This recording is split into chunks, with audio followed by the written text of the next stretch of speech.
Gunung Kawi adalah salah satu gunung yang berlokasi di Kabupaten Malang, Jawa Timur. Bukan rahasia lagi bila gunung ini memiliki beragam kisah mistis yang ramai diperbincangkan masyarakat hingga saat ini. Salah satunya adalah keberadaan Keraton Gunung Kawi yang menurut banyak orang sebagai tempat pesugihan. Konon, banyak orang datang ke sini termasuk para pengusaha hanya untuk mendapatkan berkah kekayaan. Tetapi benarkah tempat ini bisa membuat kaya? Bukankah Keraton Gunung Kawi hanya sebatas kompleks makam? Dan inilah fakta tentang pesugihan Keraton Gunung Kawi di Malang, Jawa Timur.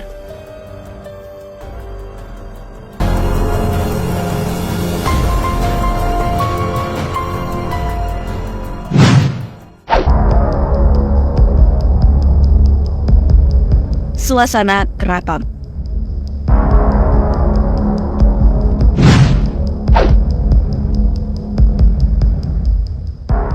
Keraton Gunung Kawi terletak di Desa Balesari, Kecamatan Ngajung, Kabupaten Malang, Jawa Timur.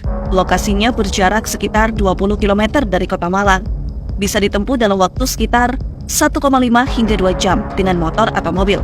Ketika sampai di gerbang Keraton Gunung Kawi, aura sepi dan mistis terasa sangat kental. Pohon-pohon besar berselimutkan kain hitam dengan corak kotak-kotak putih ada di sekelilingnya.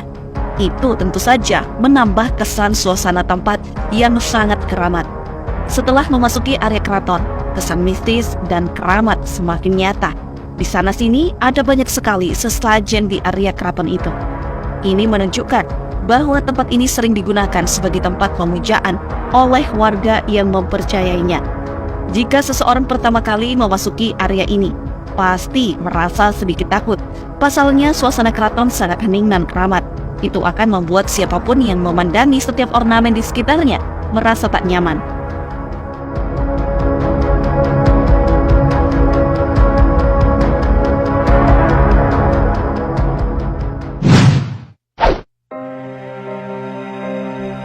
Keraton Gunung Kawi, tempat ibadah.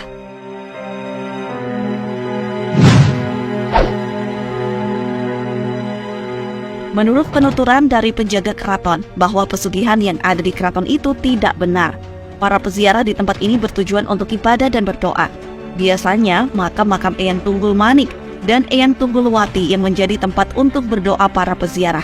Seseorang yang ingin usahanya sukses dan diberikan kelancaran ataupun tujuan yang lain biasanya berdoa di salah satu tempat ini. Ketika peziarah datang dan berdoa di makam ini, sesaat sesudah selesai mereka dibawakan sebuah barang dari keraton. Barang itu konon katanya digunakan sebagai tanda atau syarat untuk dibawa pulang. Kemudian para peziarah tersebut akan kembali ke keraton sebagai bentuk terima kasih jika apa yang diminta terkabulkan.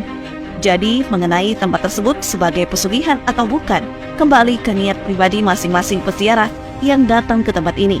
Apakah berdoa untuk menghormati leluhur atau meminta sesuatu terhadap yang dinilai dapat menyekutukan Tuhan.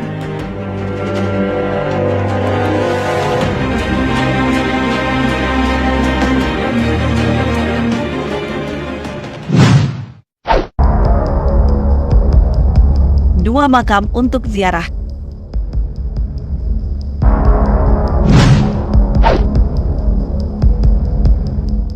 Keraton Gunung Kawi ini sudah ada sejak zaman Prabu Kameswara I, sekitar tahun 1100 Masehi.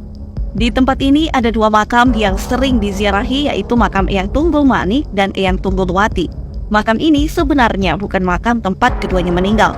Namun di lokasi makam itulah kedua tokoh yang berasal dari keturunan Kejawen Kediri itu melakukan mukso. Mukso merupakan istilah untuk seseorang yang bertapa di suatu tempat hingga hilang bersama raga atau fisiknya.